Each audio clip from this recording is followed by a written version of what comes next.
សូមជម្រាបសួរពុកម៉ែបងប្អូននៅពេលនេះខ្ញុំបាទសូមលើកយកតម្រុយឆ្នោតវៀតណាមម៉ោង 1:30 នាទីម៉ោង 4:30 នាទីម៉ោង 6:30 នាទីថ្ងៃទី3ខែមេសា ឆ្នាំ 2025 ដើម្បីមកចែកជូនពុកម៉ែបងប្អូនមុននឹងចូលដល់តម្រុយឆ្នោតខ្ញុំបាទសូមលើកយកតម្រុយឆ្នោតដែលបានឲ្យការពីម្សិលមិញដើម្បីមកទៀងទាត់ជូនពុកម៉ែបងប្អូនសម្រាប់ម៉ោង 1:30 នាទីម៉ោង 4:30 នាទីហើយនិងម៉ោង 6:30 នាទីតម្រុយដែលខ្ញុំបាទបានឲ្យការពីម្សិលមិញគឺមានលេខ06 24 14 43លេខអុសមាន2ខ្ទង់គឺអុសខ្ទង់10ហើយនិងអុសខ្ទង់40បន្តមកទៀតនេះខ្ញុំបាទនឹងផ្ទៀងផ្ទាត់ជូនពុកម៉ែបងប្អូនសម្រាប់ម៉ោង 1:30 នាទីម៉ោង 1:30 នាទីគឺយើងត្រូវបានប៉ុស A គឺ27គឺត្រូវចូលខ្ទង់សរុបម៉ោង 1:30 នាទីគឺយើងត្រូវបាន1គ្រាប់បន្តមកទៀតនេះខ្ញុំបាននឹងផ្ទៀងផ្ទាត់ជូនពុកម៉ែបងប្អូនសម្រាប់ម៉ោង 4:30 នាទីម៉ោង 4:30 នាទីគឺយើងត្រូវបានប៉ុស C គឺ21គឺ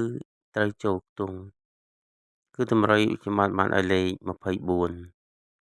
សរុបម៉ោង 4:30 នាទីគឺយើងត្រូវបាន1គ្រាប់បន្តមកទៀតនេះ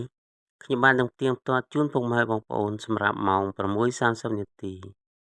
ម៉ោង 6:30 នាទីគឺយើងត្រូវបានប៉ុស A គឺ18គឺត្រូវលេខអុស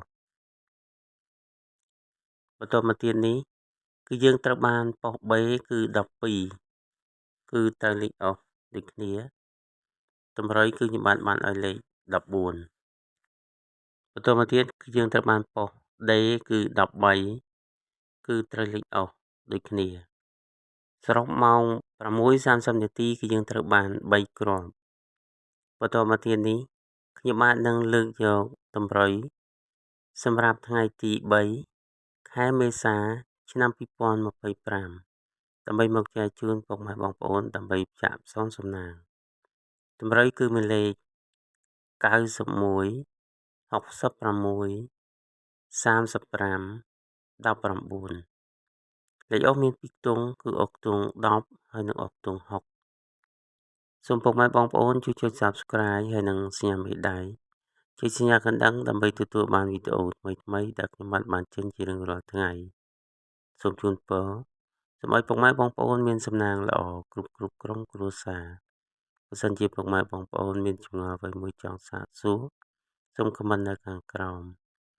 សូមអភ័យទោសចំពោះការខុសឆ្គងដោយអចេតនាណាមួយសូមអរគុណសូមជម្រាបលាជួបគ្នានៅវីដេអូក្រោយៗទៀត